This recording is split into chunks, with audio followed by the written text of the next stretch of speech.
Imagine, for just a second, taking a raw, peeled potato Okay. and tying it really tightly to a piece of string. Right, just a standard piece of string. Yeah. And then I want you to imagine forcing that potato down your throat. Oh, man. Like fighting every single natural gag reflex your body possesses. Just feeling it slide down into your esophagus. That sounds absolutely miserable. It gets worse because then you slowly, agonizingly pull it back up by the string. Wow. And you do this over and over and over again for weeks on end until your throat is just completely raw, your muscles are screaming, and you are, frankly, exhausted. Just brutal physical conditioning. Right. And you have to ask yourself, why would anyone actually do this? Well, the answer is pretty wild. It is, because you do it because you want people to look at you and think you possess literal magical powers. You want them to think you are a god among men. And whether you're listening to this right now while commuting to a job where, you're desperate for a promotion, or maybe you're prepping for a massive creative pitch, or you just really love a good paradigm shift, today's deep dive is custom built for you. It really is. We are turning a lot of conventional wisdom completely upside down today. We really are, because today we are stripping away the illusions.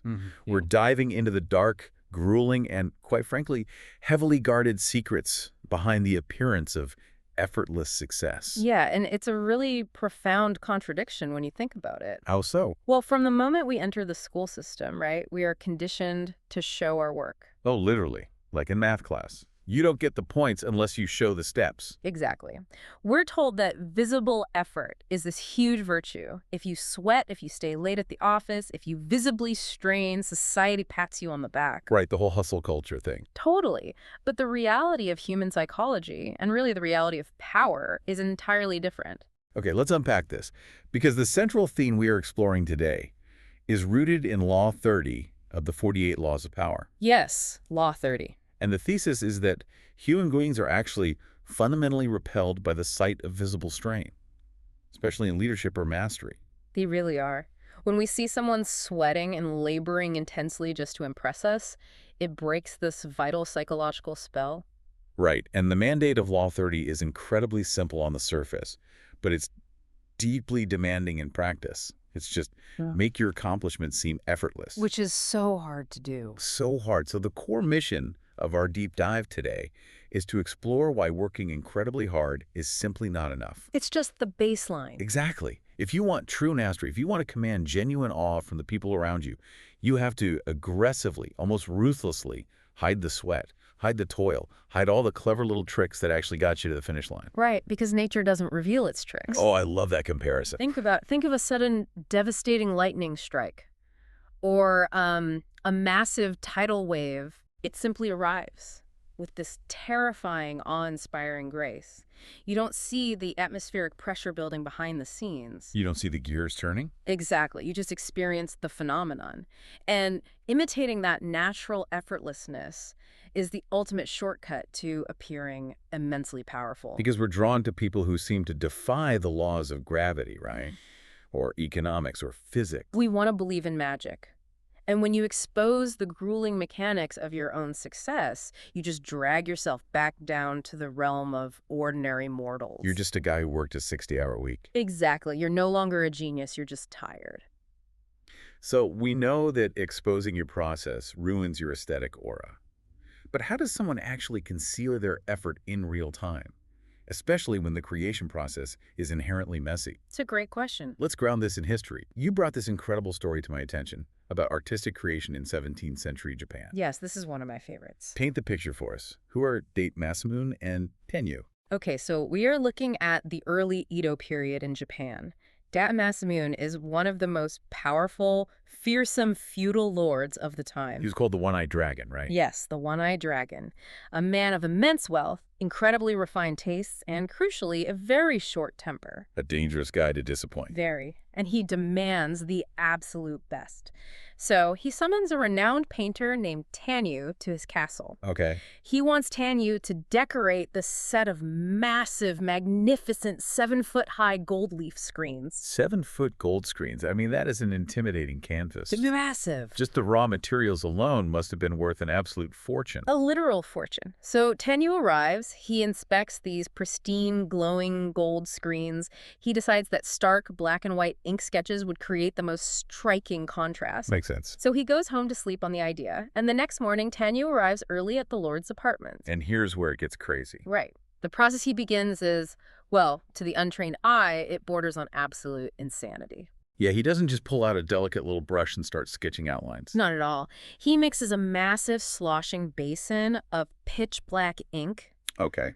Then he reaches into his robes and pulls out a literal heavy iron horseshoe. A horseshoe. An actual iron horseshoe. He dips it entirely into the basin of ink, walks up to the priceless gold screen, and just starts violently stamping it. Oh my God. Bam, bam, bam. Just random, chaotic, wet horseshoe impressions all over this pristine gold leaf. Just picturing that is giving me anxiety. He is basically vandalizing a billionaire's property. It looks exactly like vandalism, and he doesn't stop there. There's more. Oh, yeah. Once the horseshoe prints are everywhere, he grabs an oversized, heavy, broom-like brush. Like a literal broom. Basically. He dips it in the ink and starts slashing these broad, aggressive, chaotic strokes right across the gold. Wow. Ink is dripping, splashing everywhere. It is a scene of total, unmitigated chaos. And the timing couldn't be worse. No, because right at that exact moment, the sliding doors open, and Lord Date Masamune walks in to inspect the progress. The one-eyed dragon walks in on a guy stamping a horseshoe on his gold screens. And Masamune's reaction is entirely predictable. He is furious. I would be too. He watches this messy, aggressive, seemingly talentless display, and he just cannot contain his irritation. Right. He turns to his retainers, scowls, mutters, "What a beastly mess," and furiously storms out. He retreats to his private quarters in a terrible mood. And the retainers are probably terrified. They are completely panicking. They run up to Tanyu, essentially telling him, "You've ruined the screens, the Lord is enraged, we are all probably going to be executed." And Tanyu's reaction is just ice cold. He isn't panicking at all. He is perfectly serene. He calmly looks at the panicked retainers and says, "He shouldn't look on while I'm at work then. He should wait till it is finished." That is such a bold boundary to set with a warlord. It is, but Tanyu understands the psychology of his art better than the Lord does. Right. So once Masamune is gone, Tanyu gets back to work, but the manic phase is over. The heavy lifting is done. Exactly. Now he pulls out a tiny, delicate, single hairbrush. He steps up to the chaotic horseshoe prints, adds a tiny little dot here, a microscopic curved line there. Okay. And suddenly, as if by magic, those crude, heavy horseshoe stamps transform As what? into beautifully detailed, incredibly lifelike crabs scuttling across a golden beach. Wow. It's like an optical illusion snapping into focus. Exactly.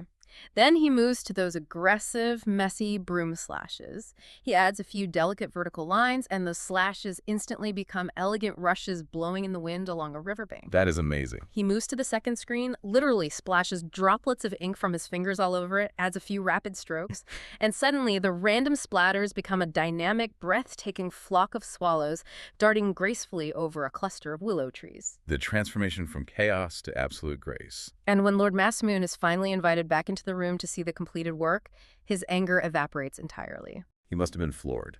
The man who just hours ago called it a beastly mess is now standing in stunned, reverent silence. He is absolutely overjoyed. He is in complete awe of Tanyu's transcendent genius.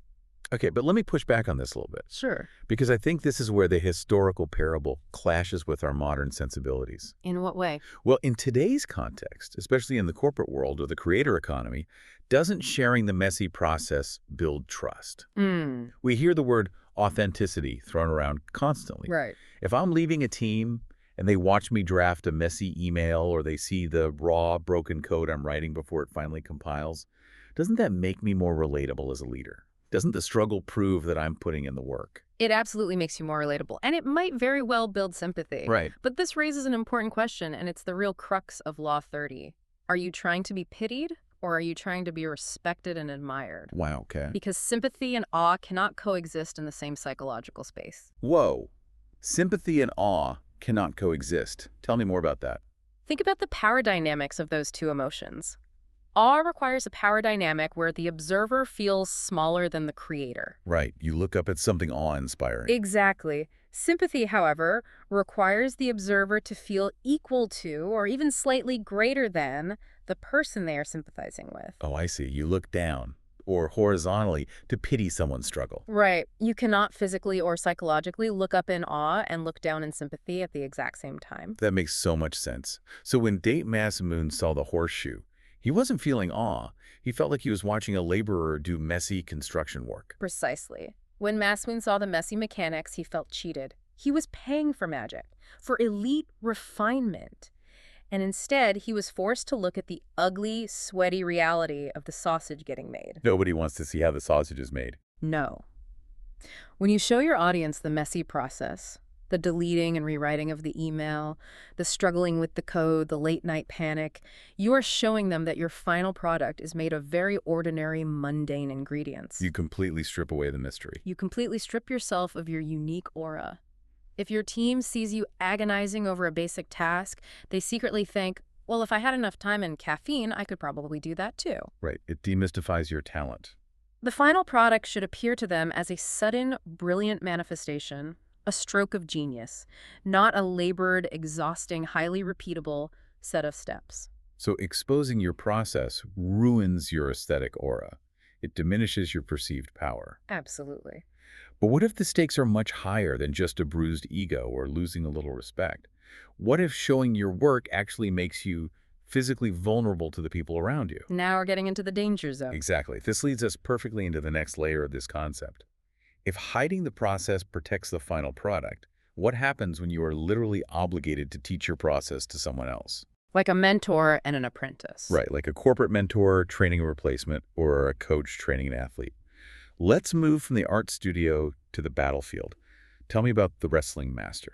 This is one of the most potent parables in the text. It's usually referred to as the tale of the 360th feint. Okay. It serves as a masterclass in the concept of the strategic reserve. Let's set the scene for you listening. Okay, we have a legendary wrestling master, an older man revered throughout the kingdom for his unbeatable skill. He's the best of the best. Over his long lifetime of combat, he has mastered exactly 360 different feints, holds, and throws. A huge repertoire. Huge. And he takes on a new pupil, a young, incredibly strong, highly gifted youth. A prodigy. Exactly. The master takes a profound liking to this boy. Over a period of several years, he pours his heart into training him. He really invests in him. He does. He teaches the youth 359 of his holds. He is generous, he's patient, he's thorough. But he intentionally stops just short of total transparency. He holds one back. He holds back one single complex maneuver. The 360th feint. So it's a very deliberate omission. He didn't just forget to teach it. Not at all. It was an insurance policy. Wow. But the youth, of course, doesn't know this.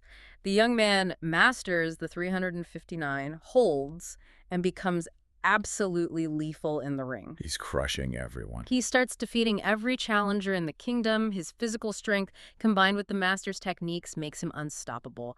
And as his victories mount, so does his arrogance. It's the classic hubris of the apprentice. He starts believing that he is the source of the magic, not the training. Exactly. His ego inflates to the point where he publicly boasts, right in front of the local sultan, that he is now superior to his own teacher. Oh, man. He loudly proclaims that he could easily whip his old master in a match. And he says the only reason he hasn't done so is out of a polite, pitying respect for his age. Oh, that is infuriating, the sheer disrespect. And I'm guessing the Sultan doesn't take kindly to this arrogance, right? The sultan is incensed by the youth's insolence. He immediately orders a royal match to settle the dispute. They had to fight. They have to fight. The entire royal court, all the nobles and massive crowds gather to watch. The gong sounds. The young pupil, brimming with aggressive confidence, lets out a lusty battle yell and charges directly at his older master like a raging bull. He's probably planning to use One of the 359 holds he practiced 1,000 times. Exactly. He anticipates the master will react with the familiar repertoire they trained on together. He has mapped his master's entire fighting style. Or so he thinks. Or so he thinks, because the moment he closes the distance, the master does not use any of the 359 holds. Here it comes. He shifts his weight, changes his grip, and executes the unfamiliar, entirely hidden 360th feint. Boom. The youth is utterly blindsided. He has no muscle memory for this, no defense, no mental map for what is happening. He's helpless. In a fraction of a second, the older master seizes the youth, lifts him high above his head, and sends him crashing violently into the dirt. Total humiliation. And the crowd goes wild, I assume. The Sultan and the entire assembly erupt in cheers for the master. That is so satisfying. And when the Sultan later asks the master how he managed to overcome such an overwhelmingly strong and fast opponent, the master doesn't cite his physical prowess. Right, because he's an old man. He admits his philosophy. He says he reserved a secret technique precisely for a contingency like this. He knew human nature. He knew the arrogance of youth. If we connect this to the bigger picture, it echoes another incredibly poignant story from the text. Which one? The one told by the Persian poet Saadi about a master of archery. Yes. The archery master in Saadi's tale makes the exact opposite choice, and he suffers for it. What happens? He laments that he taught his apprentices absolutely everything he knew. He held nothing back, and his bitter conclusion is, no one has learned archery from me who has not tried to use me as a butt in the end. Meaning, they literally use him as target practice the moment they know all his secrets. Exactly. They take everything he gave them and point it right back at his chest. The underlying philosophy here is absolutely vital, especially for anyone navigating a competitive environment today. Teach no one all your tricks, or they will inevitably be used against you. That is profound. Maintaining a secret reserve ensures that you can never be fully mapped by your opponents or your peers. Never be fully mapped. I love that phrasing. Transparency is the enemy of indispensability. It really is. Think about this in a modern corporate setting. Say you are an incredible data analyst. Okay.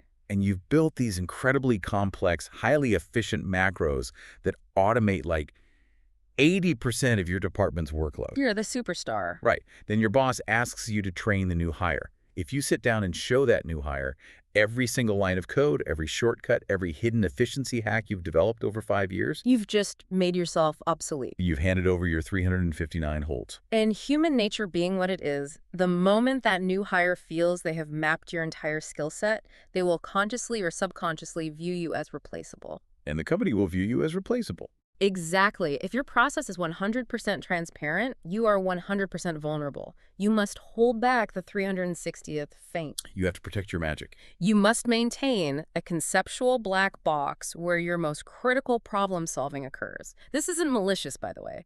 It is basic professional survival. You cannot let them sound your depths to the very bottom. That is deeply pragmatic. It's not just about looking magical to a patron like Date Masamune. It's about ensuring you aren't discarded once your utility's fully understood. Correct. So we've gone from the messy art studio to the violent survival of the wrestling ring. Let's move into a completely different arena. Okay, where to? The highly refined, incredibly delicate social arena. Because making things look effortless isn't just about hiding defensive secrets from enemies.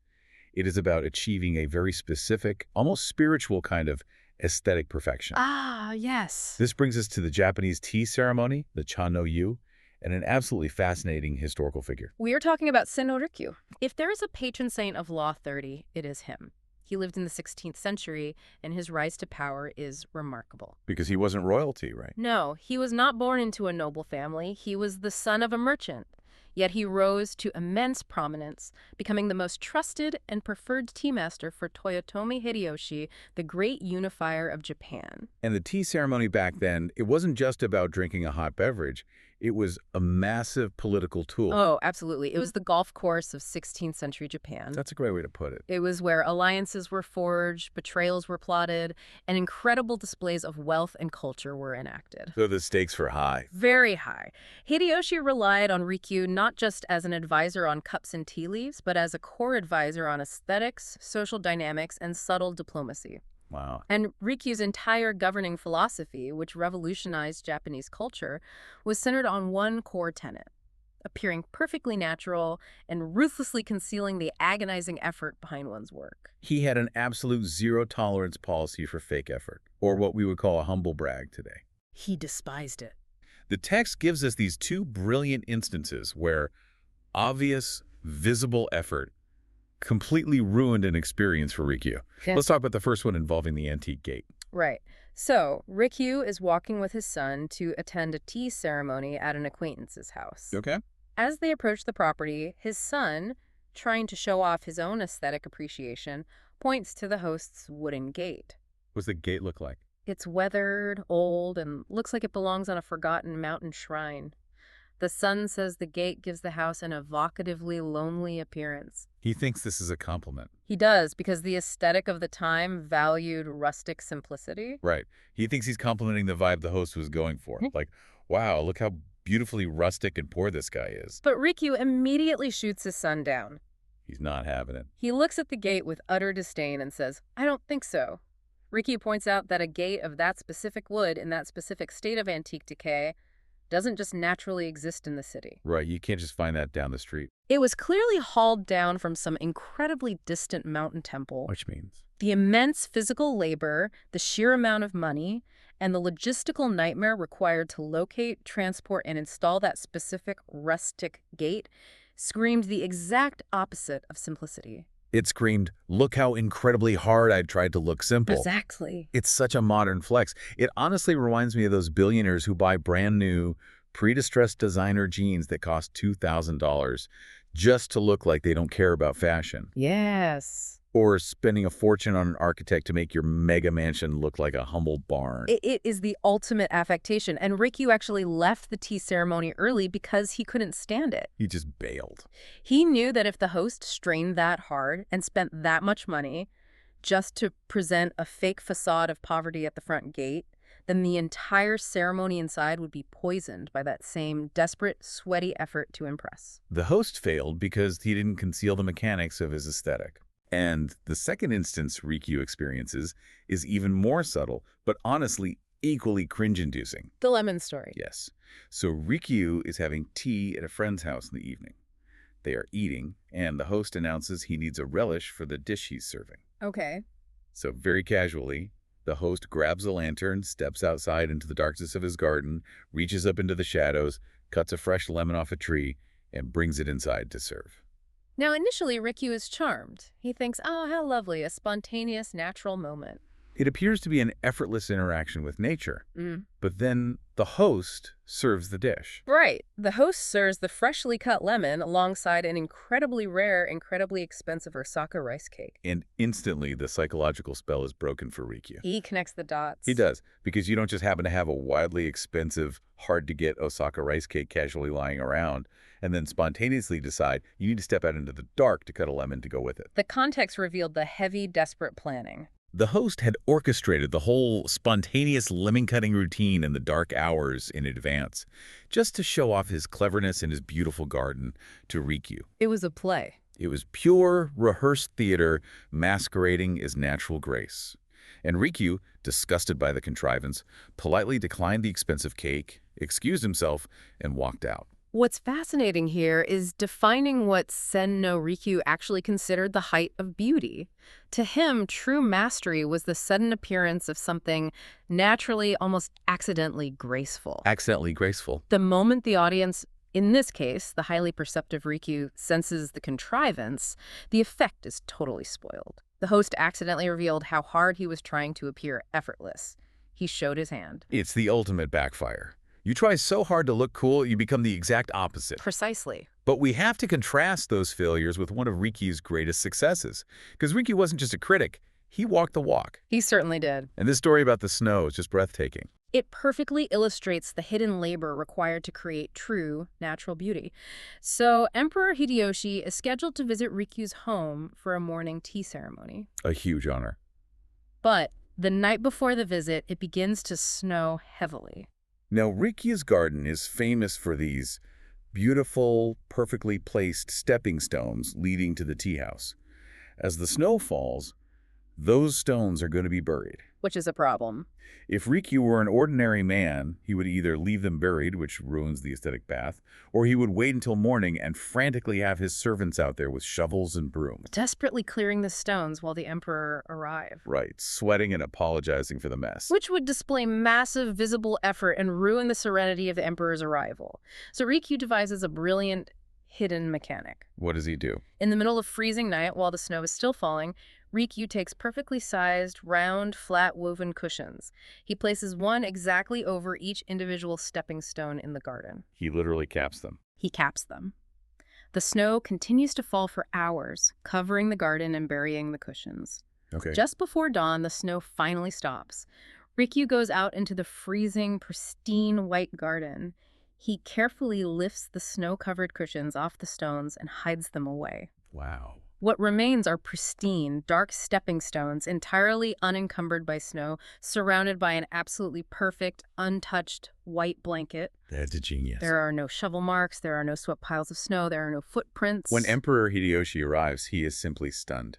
He looks at this garden and it looks like a miracle of nature. He has no idea about the cushions. No. Or the freezing midnight labor, or the strategic panic. He just sees an aesthetic perfection that calls absolutely no attention to how it was achieved. It creates an effect that seems entirely natural yet spiritually elevated. And the influence of this specific philosophy of hidden effort lasted long after Rikyu died. It became embedded in the culture. It became so deeply embedded in Japanese high culture that it led to some truly extreme, almost comical lengths of concealed labor. Oh, this next story about Yorinobu's lantern is the absolute definition of extreme lengths. It is hilarious and terrifying at the same time. Let's talk about Yorinobu and the whaleboat. Yorinobu was a Tokugawa shogun, a man of immense power, preparing his estate for a highly anticipated visit from Lord Sakai, another powerful figure. Okay. Yorinobu's garden featured a beautiful antique stone lantern. It was the centerpiece of the landscape. But his local gardeners, who were perhaps a bit ignorant of the subtle, austere aesthetics Rikyu championed, decided they wanted to improve it for the big visit. Never let someone improve an antique. Never. They hire a local workman. This workman takes his hammer and chisel and chips away at the stone, physically enlarging the windows of the lantern to make it look newer and more ostentatious. Oh, no. A few days before Lord Sakai is scheduled to arrive, Yorinobu tours the garden to inspect the preparations. He sees the freshly chiseled lantern, the crude, modern tool marks scraping away decades of natural weathering, and he absolutely explodes. He goes ballistic. He is ready to draw his sword and literally impale the gardeners on the spot. I don't blame them. Because he knows that the entire aesthetic experience, the serene illusion he was trying to project to Lord Sakai, was anchored by the effortless, antique grace of that specific lantern. Right. The visible, clumsy chisel marks of a sweating workman destroyed the illusion. It screamed of cheap, human contrivance. Right. But once the red mist clears, Yorinobu remembers a crucial saving detail. Years ago, when he bought that lantern, he actually bought a matching pair. Okay, so there's hope. The problem: the second lantern is currently sitting in a garden on the island of Kishu. Which is very far away. It is miles and miles away, across the open ocean, and Lord Sakai is arriving in just 2 days. A logistical impossibility in that era. For an ordinary person, yes. Yeah. But Yorinobu is desperate to hide the aesthetic mistake. So, what does he do? He secretly hires a massive whaleboat. A whaleboat. He pays exorbitant sums of money to hire the absolute finest, strongest, most rugged rowers on the coast. He orders them to row day and night, without stopping, across the open water to Kishu. That sounds like torture. They must fetch this incredibly heavy stone lantern and bring it back before Sakai arrives. You can imagine the sheer physical agony of this journey. It is pure violence. These men are rowing like madmen, their muscles tearing, fighting the currents. They manage to secure the massive stone, load it onto the boat, catch a favorable wind by sheer luck, and miraculously make it back to the estate just hours before the visit. And the irony is, the replacement lantern is actually vastly superior to the original. Way better. Because this second lantern had been sitting untouched, forgotten in a dense bamboo thicket for 20 years. Nature had done the work. It had acquired this brilliant, weathered, antique appearance. It was covered in a delicate, natural layer of green moss. When they quickly swap it into the garden, it looks as though it grew out of the earth itself. And then Lord Sakai arrives. Lord Sakai strolls into the garden. He sees this magnificent, moss-covered lantern. and he is just awed by its profound tranquility. It's perfect. He tells Yorinobu it is the most graceful, natural thing he has ever seen, completely at one with the elements. He has absolutely no idea that just hours prior, a crew of exhausted men on a whaleboat were practically coughing up blood and collapsing from exhaustion just to drag that heavy stone across the sea. He only sees the peace. He never sees the panic. This story raises a profound philosophical point about the fundamental difference between human endeavor and the forces of nature. How so? While nature creates magnificent, awe-inspiring things by its own internal, invisible laws and processes, a mossy stone, a snow-covered garden, a sudden flight of swallows, Right, it just happens. men, however, have to create their effects through clumsy labor, contrivance, stress, and sweat. When human effort perfectly imitates nature by hiding its mechanics, it taps into a very primitive, almost godlike power. A godlike power. Unpack that. Why does hiding the effort make us seem godlike? The text explicitly explores this psychological root. Humanity's very first notions of power came from primitive encounters with nature. Like weather. Exactly. Early humans didn't revere kings. They revered thunderstorms, earthquakes, the blinding speed of a wild predator. These forces require no thinking, no committee meetings, no planning that we can visibly see. They just strike. They awe us by their sudden, overwhelming appearance.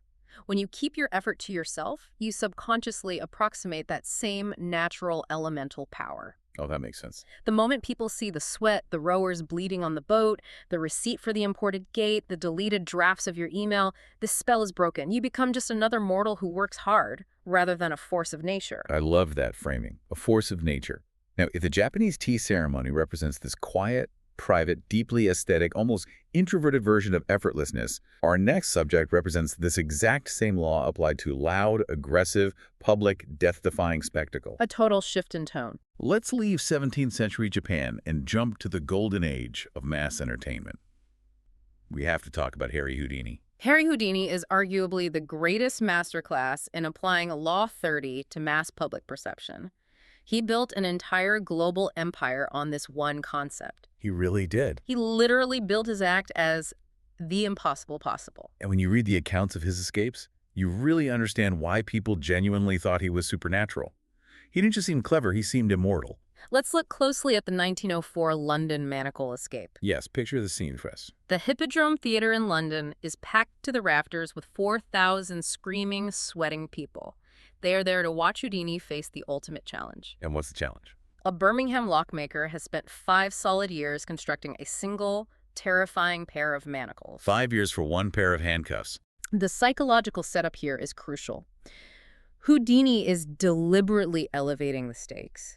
He is not just escaping a standard police lock, he is pitting himself against a recognized masterwork of engineering that multiple British experts have examined and publicly claimed is completely unbeatable. It had 6 sets of locks and 9 tumblers in each cuff. Exactly. It's man versus the pinnacle of industrial machinery. So the challenge begins. They lock the heavy cuffs onto Houdini's wrists. He steps into his little black cabinet on stage, which hides him from the audience. And then the clock starts ticking. And ticking. And ticking. The minutes just drag by. 10 minutes, 20 minutes, half an hour. The audience is getting restless. They start to murmur, wow, this is the one. The Birmingham cuffs have finally defeated the great Houdini. He is deliberately stretching the tension to its absolute breaking point. Completely. At one point, after a long, agonizing silence, he pokes his head out of the curtain. Does he look worried? No. He doesn't look defeated. He looks annoyed. He asks the challengers if they can temporarily remove the cuffs just for a second so he can take his coat off, complaining that it's simply too hot inside the cabinet. Wow. The challengers, of course, immediately refuse. They think it's a cheap trick to inspect the internal mechanisms of the locks. Which naturally plays exactly into Houdini's hands. He knew they would refuse. It was a manufactured conflict to heighten the drama. It was pure theater.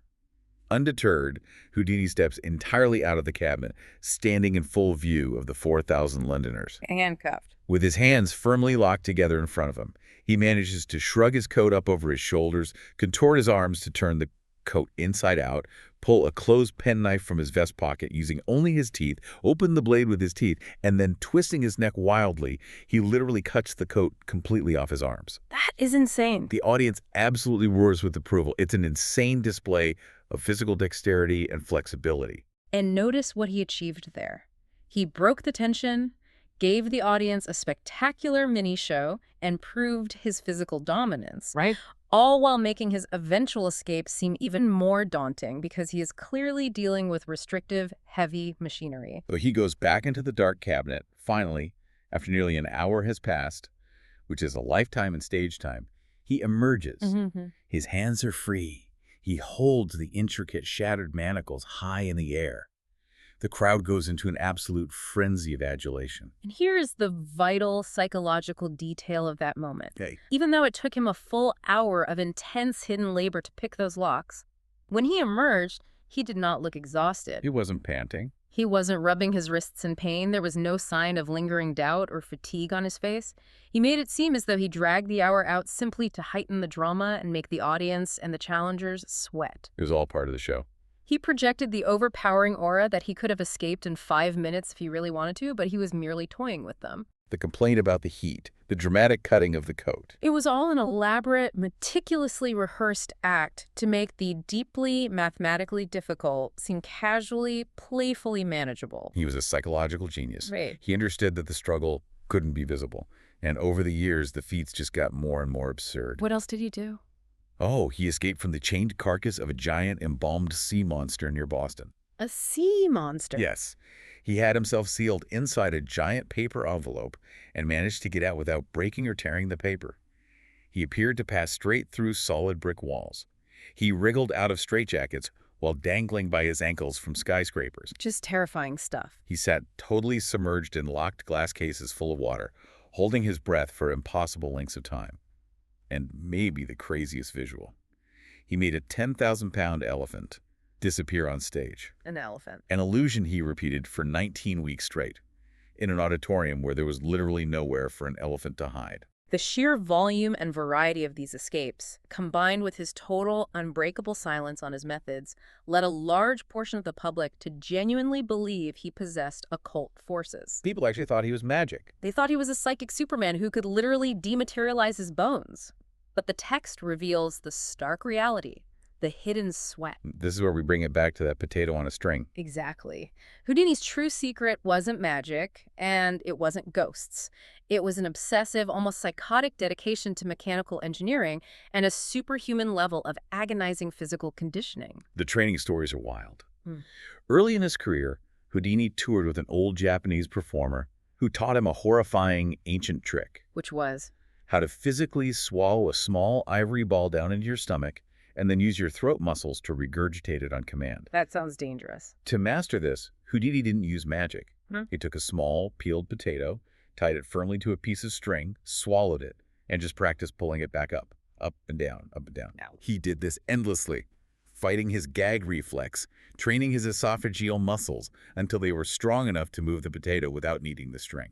Which perfectly explains the miracle of how he defeated the London challengers and their Birmingham manacles. So, Well, the challengers had searched his body thoroughly before locking him in, but they couldn't search the inside of his throat. oh my God.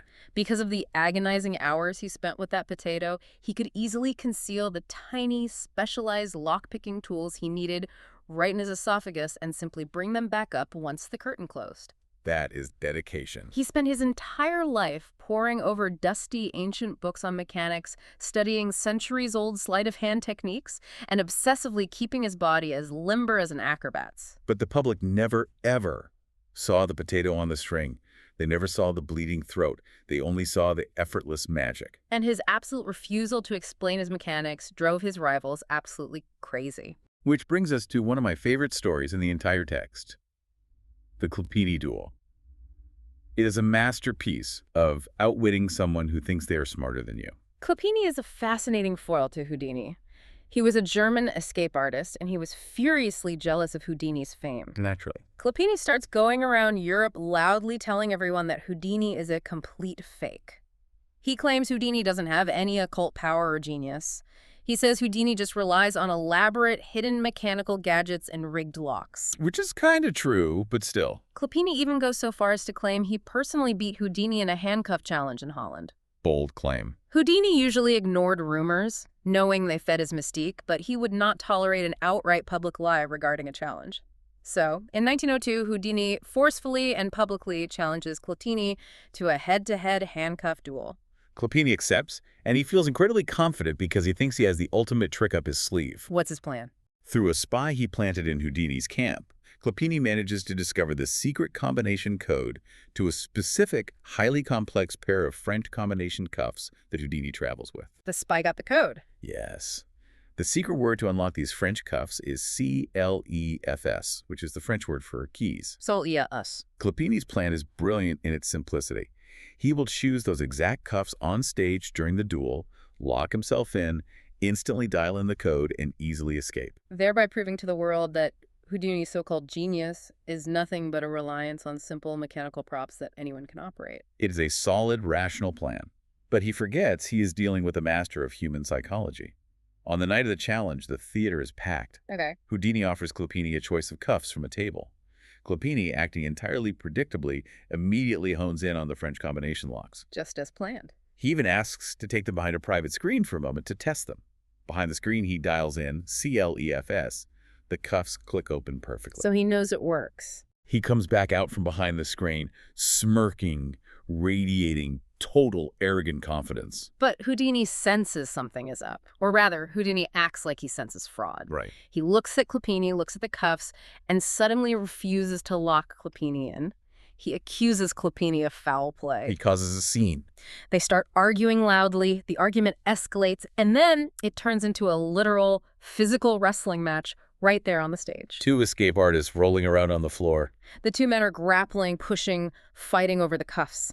Finally, an angry, flustered, and frustrated Houdini seemingly gives up. He aggressively locks Clopini in the cuffs, secures them tightly, steps back, and tells him to escape. And this is exactly where the psychological trap snaps shut.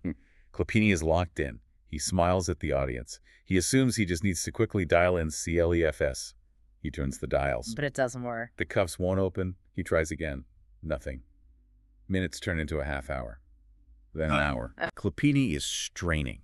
He is sweating profusely under the stage lights. He is physically racking his brain, frantically turning the dials, his face red with panic. And the audience? The audience gets bored watching a man violently struggle with a piece of metal, and they start leaving the theater. Finally, after hours of agonizing, visible effort, completely exhausted and thoroughly humiliated in front of the press, Clopini breaks down and has to beg Houdini to release him. And the reveal of how Houdini did it is just devastating. How did he do it? The cuffs that opened with CLEFS behind the screen, they now only clicked open with a new word. FRAUD. Fraud. That is brilliant. Houdini had completely anticipated the spy. He actively let Clopini learn the code. He baited him into choosing those specific cuffs. And the wrestling match. During that chaotic, seemingly out-of-control wrestling match on stage, Houdini used his insane, potato-trained manual dexterity to physically reach inside the mechanism and change the combination inside the lock from CLS to fraud. While they were fighting. All while pretending to be in a blind rage. What's truly fascinating here, and what anchors it perfectly to Law 30, is the dramatic contrast, invisible effort. Exactly. Clotini's effort was entirely visible to the crowd. He sweated, he strained, he panicked, he struggled for hours in front of everyone, looking desperately weak and distinctly mortal. And Houdini. Houdini's effort. The weeks of secretly practicing how to dexterously change a complex combination lock blindfolded while mid-wrestle was completely invisible. On stage, Houdini looked like a relaxed, untouchable mastermind who simply stared at the locks and willed them to jam with his mind. Here's where it gets really interesting, especially for anyone listening right now who might be thinking, well, I'm not an escape artist. How does this apply to me? Right, how do we use this? We don't all escape manacles, but we all face this dynamic in the workplace, in our creative pursuits, and even in our personal relationships. It is exactly like the concept of the duck syndrome at high-pressure universities. Oh, the duck syndrome. That's a perfect analogy. You want to be the duck gliding incredibly smoothly and serenely on the surface of the water, looking completely unbothered by the current. Meanwhile, underneath the water, out of sight, your little webbed legs are paddling furiously just to stay afloat. Paddling is mandatory. You cannot move forward without hard work. But if you flip over and show everyone the furious, desperate paddling, you don't look majestic anymore. You just look frantic and drowning. That is a perfect enduring analogy.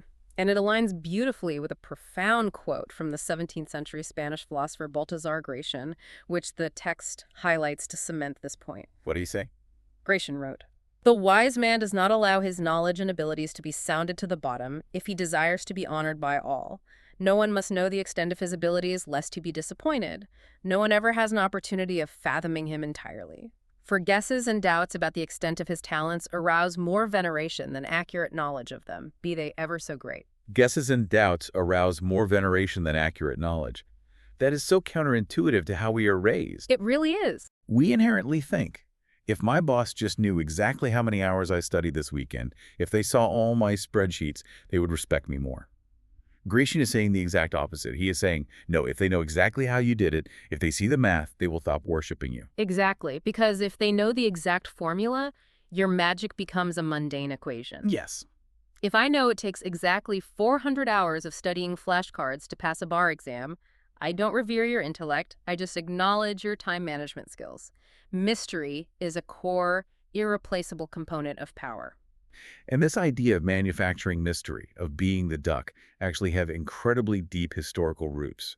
Houdini's theatrics might seem like modern vaudeville showbiz, but they are part of an intellectual tradition that goes all the way back to the Renaissance. Yes, the text introduces us to a foundational concept from the year 1528, coined by the Italian diplomat Baldassare Castiglione in his highly influential work, The Book of the Courtier. And the term is? The term he invented is sprezzatura.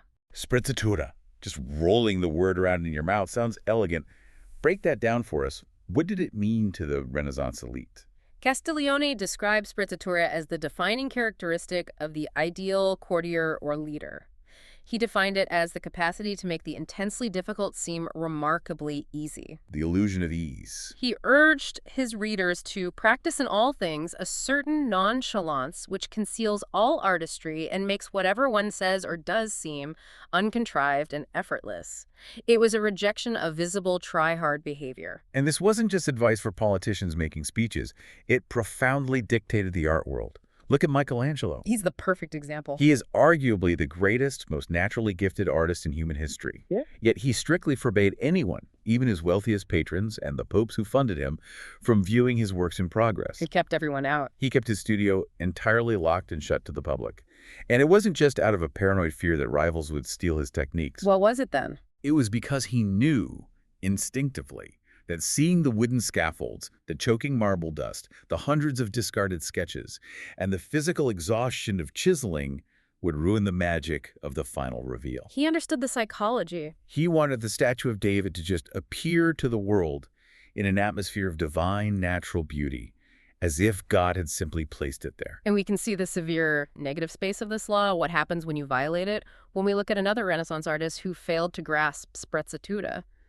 The text points us to the painter Paolo Uccello. What was Uccello's mistake? Uccello was absolutely obsessed with the mathematical laws of perspective, which was a very difficult, cutting-edge, new concept in painting at the time. He worked tirelessly, staying up all night, calculating vanishing points. But the great Renaissance art historian and critic Giorgio Vasari actually ridiculed Uccello's work. Ridiculed it. Why? Because the immense effort Uccello spent on calculating the perspective was far too obvious in the final painting. Oh, you could see the math. Exactly. It looked labored. It felt like a geometry textbook instead of a work of art. The visible, sweaty effort overwhelmed the aesthetic effect and made the painting feel stiff and ugly. It's exactly like watching a performer on stage who is trying way too hard to be funny or to hit a high note. We've all seen that, right? Oh, yeah, it's so uncomfortable. A comedian who is sweating, pacing, clearly desperate for the audience's laughter, it breaks the illusion of comedy. It makes the audience physically tight and uncomfortable. We feel pity, not joy. Yeah, he just wanted to end. But a calm, graceful performer, someone who leans against the mic stand and just converses, sets us completely at ease and make us feel like they are just naturally, effortlessly brilliant, even if we intellectually know they rehearsed that exact 5-minute bit in front of a mirror for 6 months. This concept translates directly from the comedy club and the art studio right into the halls of geopolitical power. Consider Charles Maurice de Talleyrand. The French diplomat. Yes, the brilliant, incredibly cunning French diplomat who navigated the French Revolution and the reign of Napoleon. Talleyrand was a master of sprezzatura in government. How did he use it? He fundamentally disliked appearing to work hard. He wanted to project an aura of aristocratic ease. So he built a massive, highly efficient network of spies, researchers, and analysts who did all the heavy lifting in the background. The grunts. Right. They read the treaties, they tracked the troop movements, they did the grueling detail work. But Talleyrand kept this machinery completely, totally hidden from his peers. Right, he's the duck paddling furiously with a staff of analysts. So how did he deploy all that hidden research to build his own aura? He would wait for the perfect social situations. Lavish dinners, royal parties, casual salon conversations. When his hidden spies informed him earlier that day that a major political event was about to happen across the continent, Talleyrand wouldn't announce that he read a report. That's too bureaucratic. Exactly. He would casually steer the dinner conversation and drop a perfectly timed, pithy statement that seemed to magically predict the event. Or he would summarize a wildly complex geopolitical crisis in one witty, off-the-cuff sentence while sipping wine. Oh, that is so manipulative, but it is brilliant. It's like someone using an advanced AI tool to analyze a massive data set for 3 hours, finding the perfect insight, and then bringing it up in a meeting as if it was just a random shower thought they had on the drive-in. It was incredibly effective. Right. The result was that the political elite of Europe, including Napoleon Bonaparte himself, a man who respected sheer power above all else, thought Talleyrand was literally clairvoyant. They thought he was psychic. They believed he had an almost supernatural, God-given intuition. He gave off an aura of immense, unfathomable power. But that effect was entirely dependent on concealing the vast, sweating, analytical machinery operating beneath him. Because if Napoleon had seen the process, If Napoleon had seen the stacks of spy reports on Talleyrand's desk, the awe would have evaporated instantly. He would have just seen a well-informed, hard-working bureaucrat. a well-informed bureaucrat versus a clairvoyant genius. That is the exact delta of value that law 30 provides. The text provides this really powerful visual analogy that ties this all together, and it's something I think everyone can visualize perfectly. The metaphor of the racehorse. It is a perfect encapsulation of the distance required for awe. Describe it for us. If you are granted access to stand right up close to a racehorse on the dirt track, what do you actually see? You see bulging veins pulsing against the skin. You see the sweat. You see eyes wide with panic and adrenaline. You hear labored, painful, heaving breathing. You see hot sweat lathering the animal's coat. You see the agonizing strain of the jockey frantically whipping and trying to control this massive beast. It's violent. Up close, the race is violent, difficult, and ugly. But if you move back, if you sit up in the grandstand at a distance, all of that violent strain disappears into the broader picture. You just see the speed. You see pure flying grace. You see a majestic animal gliding through the air effortlessly. The lesson is so piercingly clear. You must deliberately keep people at a distance to maintain the illusion of grace. If you let them into your personal paddock, if you let them right up against the rail of your life, they will inevitably see the sweat and the bulging veins. They will. Which brings up such a difficult, universal human flaw. We constantly fight the temptation to blab. It is vanity, plain and simple. We want people to know we stayed up until 2 a.m. finishing that massive slide deck. We want the credit. We want our boss to know we sacrificed our entire weekend learning the new software system. We crave the immediate sympathy, the pats on the back, and the vocal validation for our hard work. It is a very natural, deeply human urge to seek validation for suffering. But the text is explicit and unforgiving on this point. You must learn to forcefully control this propensity to blab. It's a trap. Its effect is always mathematically the opposite of what you expect. When you reveal your shortcuts, your late nights, or the sheer volume of your effort, you do two very dangerous things to your own reputation. What's the first? First, you give people the exact ideas and tools they can use against you, just like the wrestling master would have done if he taught the 360th hold. You arm your competitors. And the second? Second, you prove to everyone watching that your achievements are not the result of special genius, but just a matter of grinding time and effort. You make people think, well, if I was willing to sacrifice my weekends and ignore my family, I could do that too. You lose your aura. You immediately lose the appearance of having an exclusive, God-given gift. When you achieve things with apparent ease, people naturally assume you have massive, untapped reserves. They think, if they did that effortlessly, imagine what they could do if they actually tried. That's powerful. That assumption elicits deep admiration, and importantly, it elicits a healthy touch of fear and respect. So what does this all mean for us functionally? This raises a huge ethical and practical question. Hmm? Do we have to live our entire lives in a state of constant paranoid secrecy? That's a valid concern. Are we supposed to lie to our teams about everything we do, hide our calendars, and pretend we just wake up perfect and fully formed every day? Because that sounds exhausting, incredibly lonely, and honestly, a little toxic. That brings us to the necessary reversal of this law. Like all laws of power, there is a deep danger in taking it too far without emotional intelligence. Okay, so there's a balance. If you are overly zealous about hiding your work, you start to look paranoid and eccentric. You lose your lightness, and you appear to be taking the game far too seriously, which is its own form of visible strain. The text mentions the Renaissance painter Pontormo here as a warning. Yes, Pontormo took the idea of concealing his work to a deeply toxic, pathological extreme. What did he do? He spent the last years of his life obsessively hiding his frescoes from the public eye. He built walls around his scaffolding. He was so terrified of anyone seeing the unfinished product, so desperate to maintain the illusion of spontaneous genius, that it completely isolated him from his peers. That's so sad. It ultimately drove him mad. The secrecy consumed the art. Wow. So you have to maintain a sense of humor about it. You can't let the act of secrecy become the main event, or else people are just focusing on how weirdly secretive you are, rather than the work itself. Precisely. The effortlessness must extend to the way you handle your secrets. And there is a second, highly strategic part to this reversal. Sometimes actively revealing the inner workings of your project, pulling back the curtain just a little bit, can actually be an incredibly smart move. But didn't we just spend an hour saying hide everything? It all depends on intimately understanding your audience and the specific cultural climate you are operating in. This is where P.T. Barnum comes in, right? Yeah. The ultimate 19th century American showman.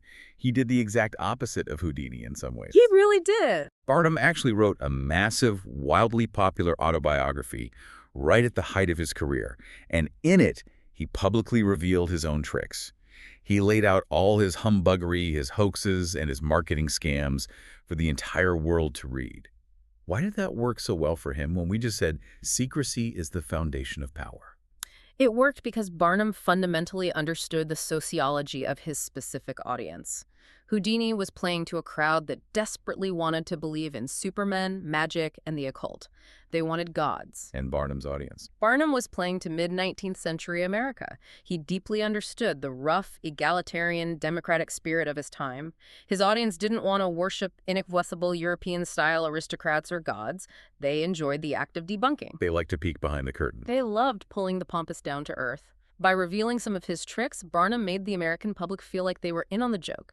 He gave them the intoxicating illusion of being his co-conspirators. The illusion of being co-conspirators. That is the key phrase. He wasn't confessing out of a desperate, insecure need for validation or because he lacked self-control. It was a calculated performance of honesty. Exactly. The text highlights a vital distinction here that separates masters from amateurs. Barnum's disclosure was a carefully planned, strictly partial reveal. A partial reveal. It was not the result of an uncontrollable propensity to blab. By showing the public some of the mechanics, the harmless ones, he satisfied their natural curiosity and won their affection through humor and apparent transparency. But he kept the real secrets. Oh, absolutely. Make no mistake, he kept his true depths, his most lucrative secrets, and his actual financial mechanics entirely concealed. A partial reveal done strategically can be the ultimate cleverness because it completely disarms the audience's skepticism while keeping your real power intact. You feed them a small secret to protect the big one. That is such a nuanced, sophisticated way to play the game. You give them a deliberate peek behind the curtain so they feel satisfied and stop trying to tear the whole curtain down. It's brilliant. Let's recap this incredible journey for everyone listening. It's been quite a ride. We started in 17th century Japan with Tanyu, risking a warlord's wrath by making a beastly mess with a horseshoe and black ink, only to prove that true awe requires hiding the messy mechanics until the masterpiece is ready. The transformation to crabs and swallows. Then we saw the sheer, brutal survival value of keeping a strategic reserve, like the wrestling master saving his 360th feint to crush his arrogant pupil. We explored Sen no Rikyu's obsessive, uncompromising quest for natural beauty in the tea ceremony, rejecting the desperately imported antique gate and the heavily staged midnight lemon in favor of hiding cushions in the freezing snow. And Yorinobu's whaleboat journey for the mossy lantern. Right, and then we examined the loud manufactured drama of Harry Houdini, who hid his agonizing, throat-bleeding potato and string physical conditioning behind complaints about the theater's heat, and who used his hidden dexterity to humiliate rivals like Lapini by changing a locks combination to FRAUD mid-fight. Yeah, and all of this traces back to sprezzatura. Yes, the foundational Renaissance ideal. Castiglione's art of profound nonchalance, Michelangelo locking his studio doors to hide his sweat, and Talleyrand utilizing an invisible army of analysts to look like a clairvoyant geopolitical genius to Napoleon Bonaparte. The racehorse metaphor really pulls it all together. Keep them in the grandstands. The core takeaway is almost intimidating but incredibly liberating once you accept it. Do the agonizingly hard work in the dark. Paddle furiously beneath the water, but when you step into the light, make sure you look like you just floated there. Or, as William Butler Yeats put it so perfectly in his poem Adam's Curse, a lion will take us hours maybe, yet if it does not seem a moment's thought, our stitching and unstitching has been naught. If it doesn't seem a moment's thought, it's for naught. If the final product doesn't look like a passing moment's thought, all that hard work, all that sweat, was basically for nothing in the eyes of the world. It is a profound shift in perspective. And I want to leave you with a final provocative thought that builds on everything we've discussed today, but pushes it right into the reality of the modern internet era. What's the thought? We live in an age that completely obsessively idolizes the exact opposite of Law 30. We live in the peak era of hustle culture. Oh, definitely. Everyone is financially and socially incentivized to broadcast their struggle. People post their 5 a.m. wake-up times on LinkedIn. They film their exhausting gym routines. They brag about their endless strings of Zoom meetings. The dominant trend in the tech and creator worlds is building in public, showing every messy mistake, every failed launch, and every sweaty pivot on social media to prove to everyone just how hard you are grinding. Oh, absolutely. The internet has basically become one giant, exhausting competition to see who can visually prove they are paddling the hardest. It's a race to the bottom of the visible effort barrel. Exactly. But if the entire world is screaming about their sweat, if everyone is demanding sympathy for their exhaustion and showing their messy process, is the ultimate, undeniable power move simply to go quiet. Oh, wow. If the masses are broadcasting their struggle, perhaps the most disruptive, awe-inspiring thing you can do tomorrow is to present a flawless masterpiece to the world, a finished project, a massive new skill, an incredible piece of art, and completely stubbornly refuse to explain how you did it. Wow. Let them guess. Let them doubt. Let them wonder if you are a genius or just lucky. Be the duck. Thank you so much for joining us on this deep dive. Try applying a little sprezzatura to your next big project.